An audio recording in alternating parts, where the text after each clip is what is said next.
Hi, it's Larry here of Xbox Live's Major Nelson. Hello, Twitch. You are in for a treat. The next 30 minutes, we're going to show you some of the Battlefield 1 single player. Now, I'm here with Eric Holmes, who's the single player designer. Eric, I'm really excited. You brought some great stuff to show. This is stuff that has never before been seen, right? That's right. We'll show it the first time here at Twitch. So, Twitch folks, you are in for an incredible, incredible treat for the next 30 minutes. But first, we're going to get started to remind you about the single-player campaign trailer that you guys released earlier this week. Go ahead, take a look.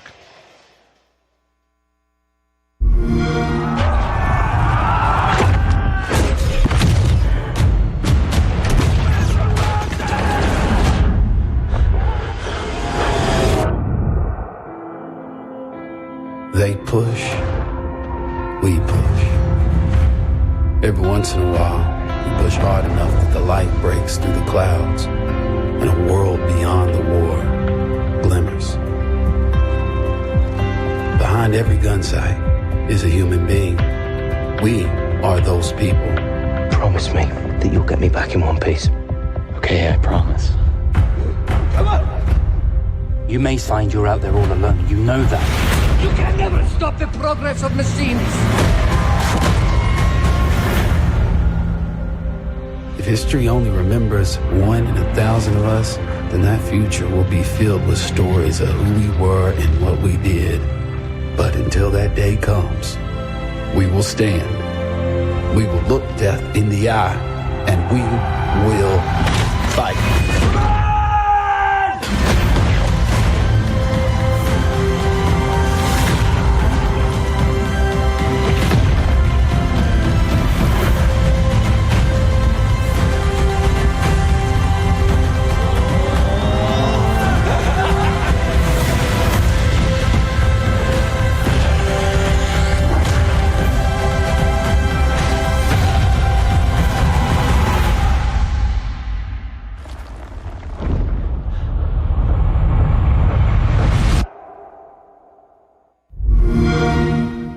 Get the new Xbox One S.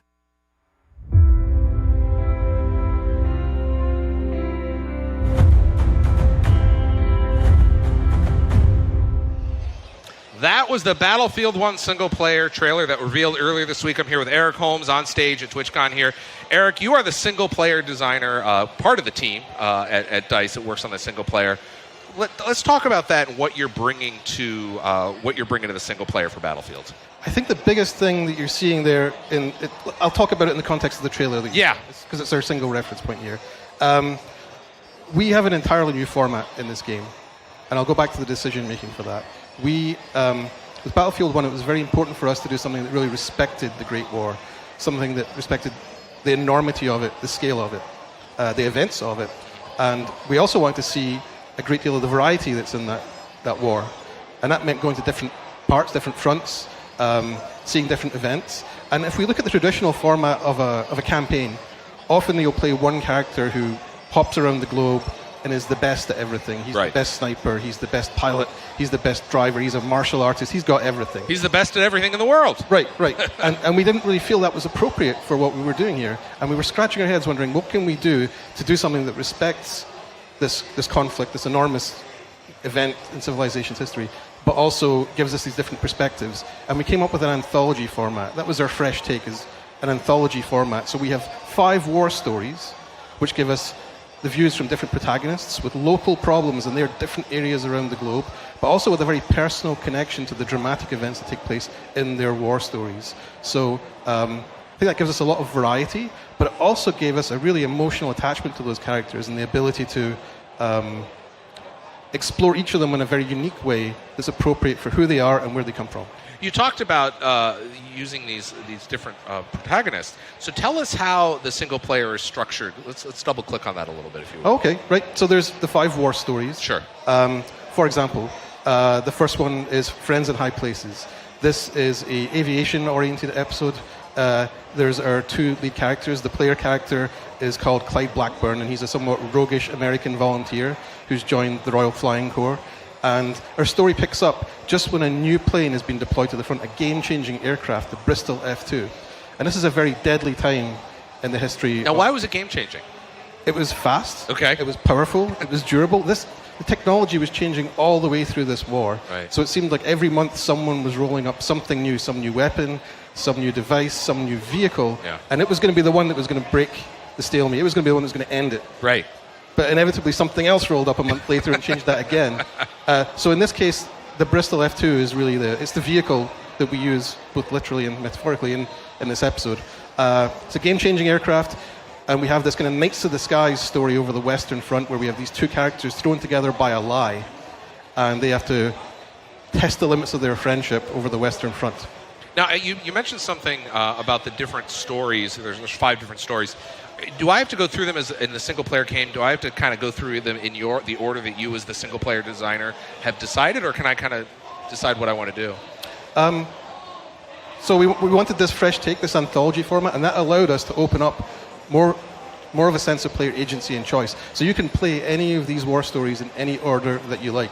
You can replay them on different difficulty levels. You can jump out of one if you find it's maybe a little bit ahead of you and go back and tackle another one.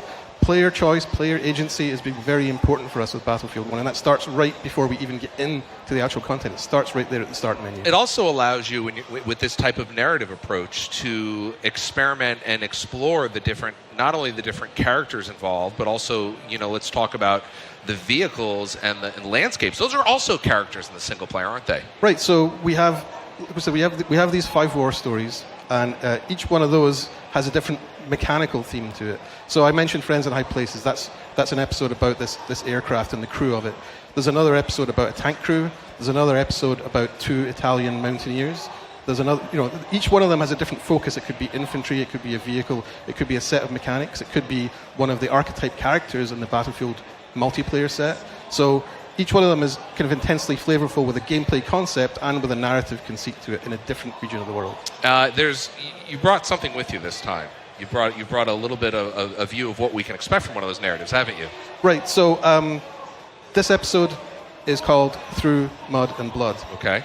And this focuses on a young English volunteer called Danny Edwards, and he's just joined the British Army.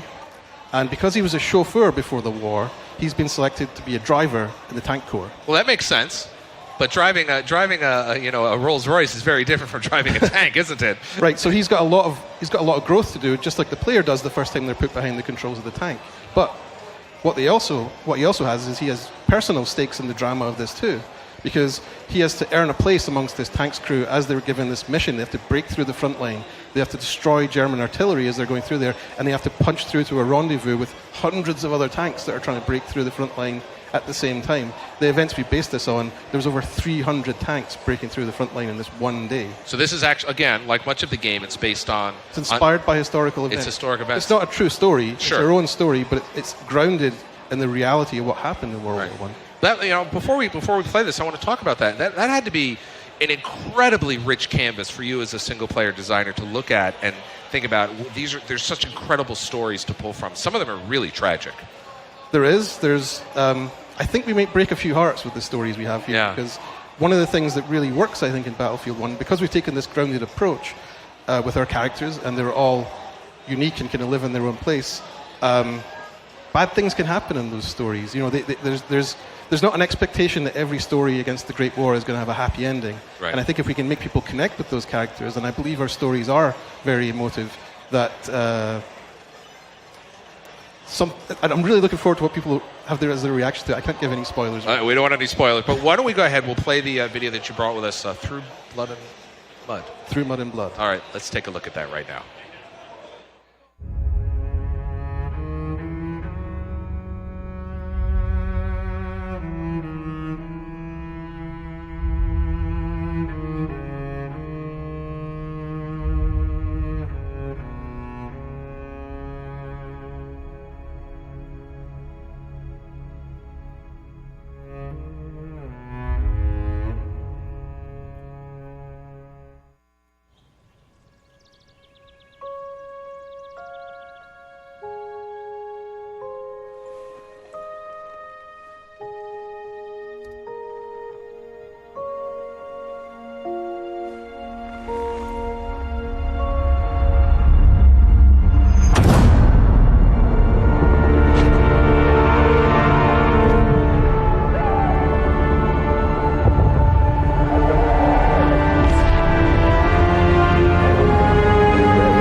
Townsend. Come on, you miss all the fun. All artillery! Fire! You've been looking at your papers. Don't worry about me, sir. I'm ready to do my bit for king and country. Listen, son, you find forward and reverse when you're told you'll do all right for me. Grab those, would you? Come and meet Big Bess. Woman of your dreams.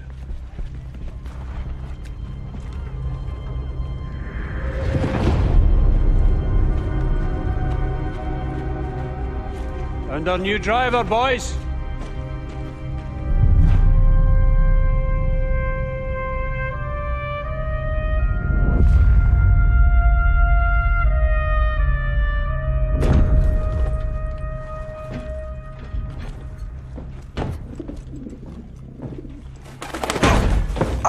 Whoa, no, don't swear. She does not like it when you swear. Finch. You've done this before. Done what before? Mind your business with manners. Listen, don't worry. She'll look after you, yeah? All right, boys. This is the big one. Our orders are to punch through the German line, destroying artillery positions as we go. Finch. Yes, sir.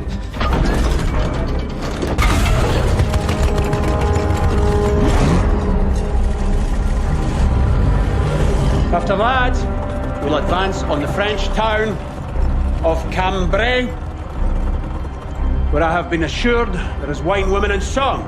So you should enjoy that. Ah, minus one. Jesus. Are we in safe hands or what, boys? All right, McManus. Remember, boys, do your jobs, take care of each other. Big Bess will take care of you. May Lord have mercy on our souls. We'll get through this together, right, Edwards? Right, sir. Full ahead, driver!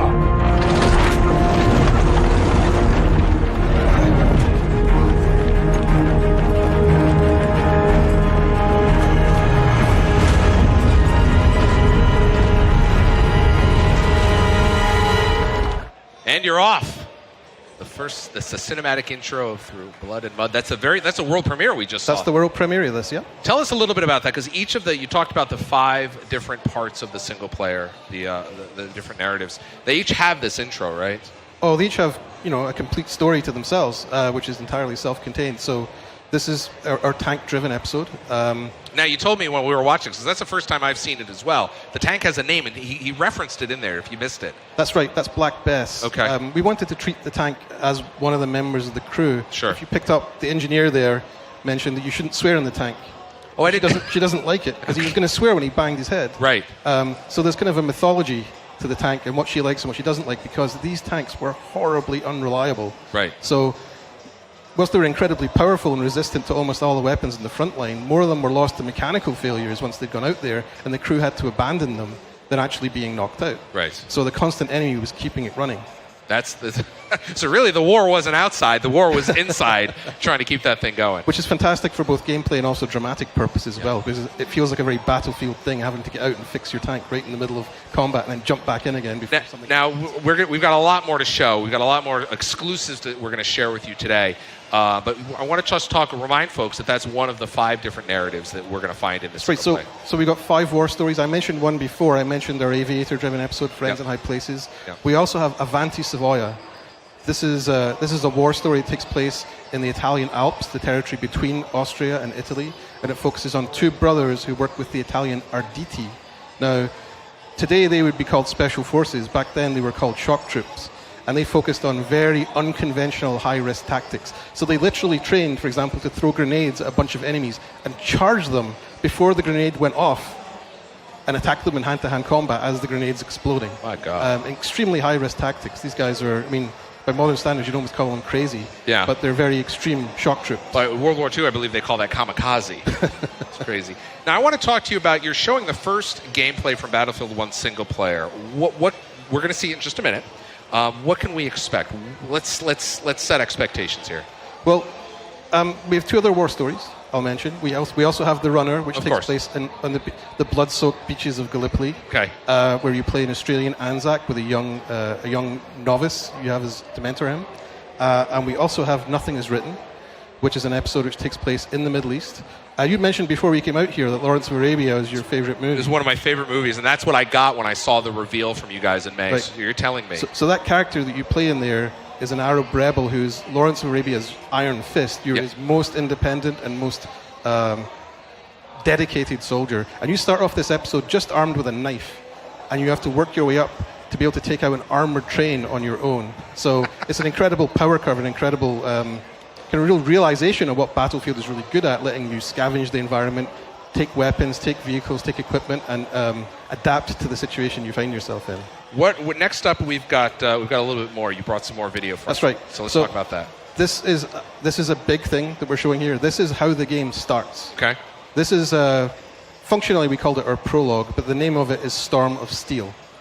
And what this is quite different to our war stories. This is not a war story.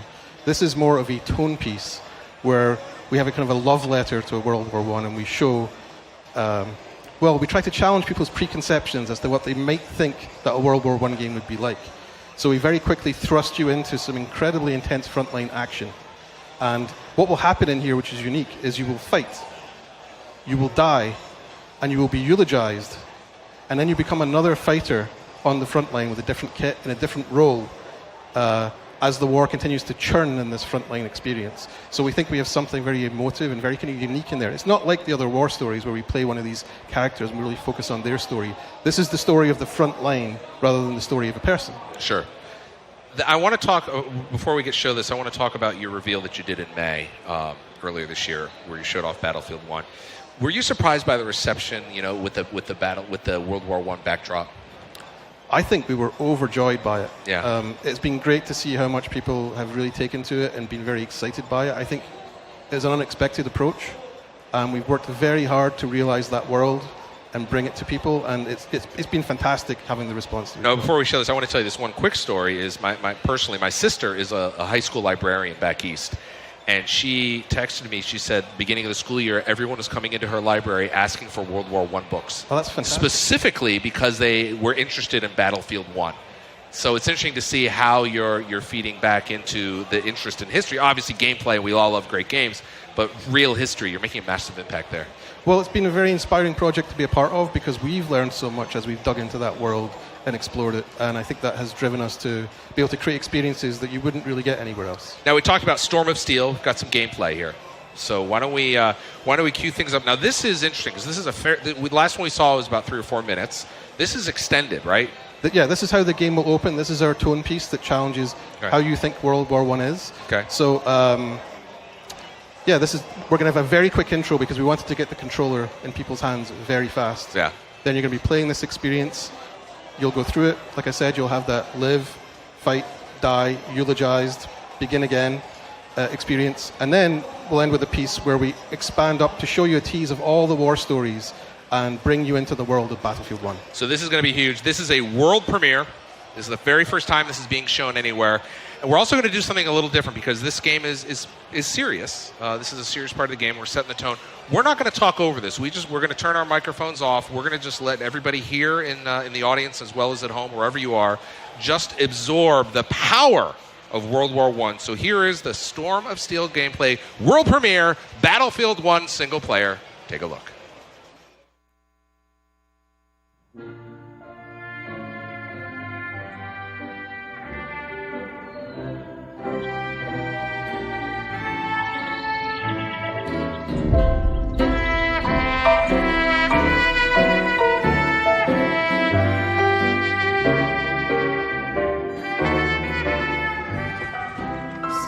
Shining bright above you. Night breezes seem to whisper. Somebody!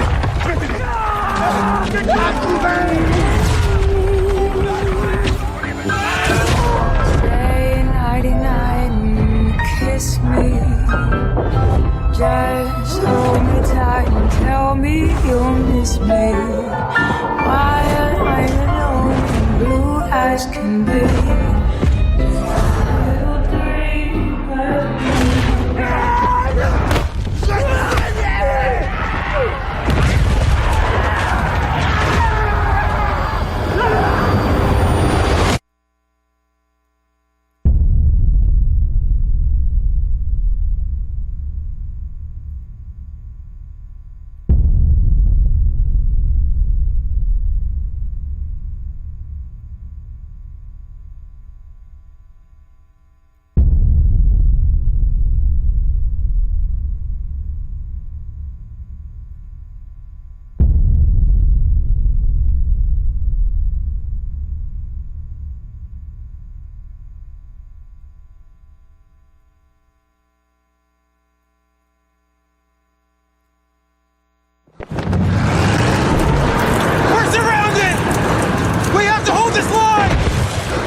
So many of us thinking this war would be our rite of passage, our great adventure. Let me tell you, it was no adventure.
New killing machines, like the tank, changed the shape of the war overnight. Luckily, they were mostly on our side. Mostly.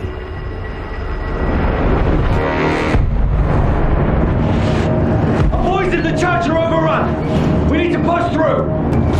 KBI is counting on us.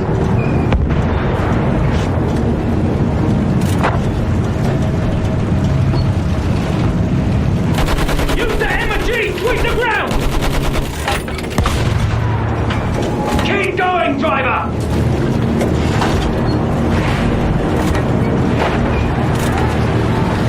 That's our fly boys up there! Keep your eyes on the ground, son!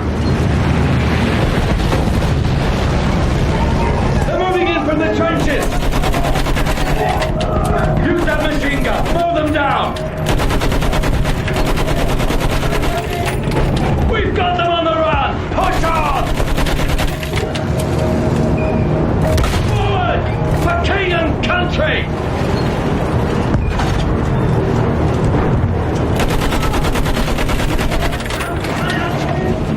We'll chase Fritz all the way back to Berlin!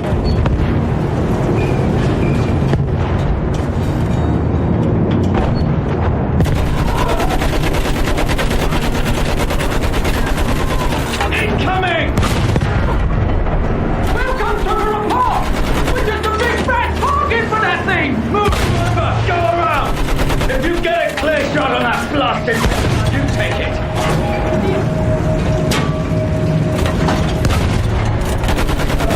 Hold on! We're pushing through!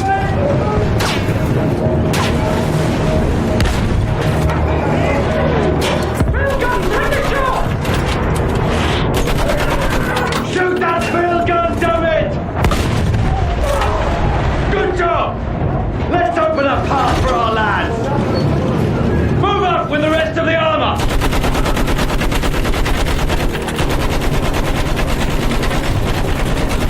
Stay focused, men!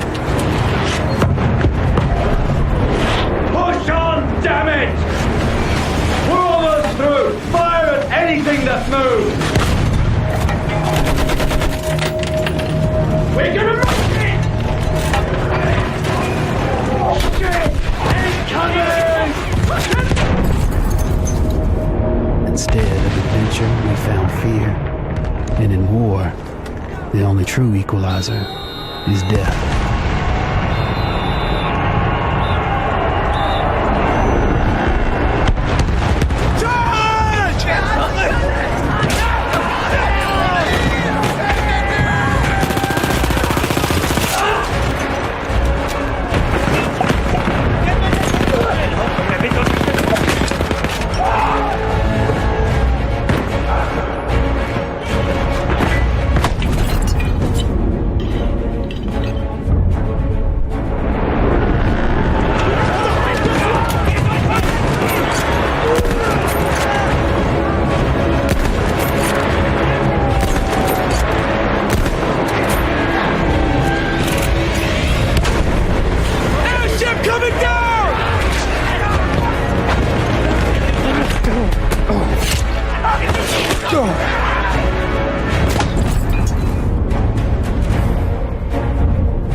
push,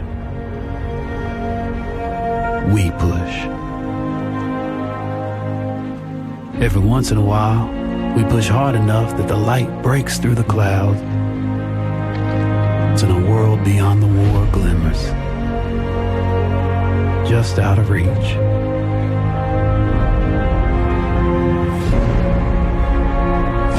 The war is the world, and the world is the war. But behind every gun sight is a human being. We are those people. We are the jaded, and we are the naive. We are the honorable and the criminal. We are the bound for legend and the lost to history. We are the knights of the sky, the ghosts in the desert, and the rats in the mud. These are our stories.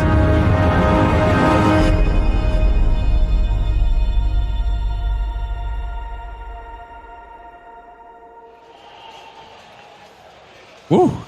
That was intense. So that was the very first time that I've seen that, and everybody else said, look at they want to go ahead, give it up, you can give it up.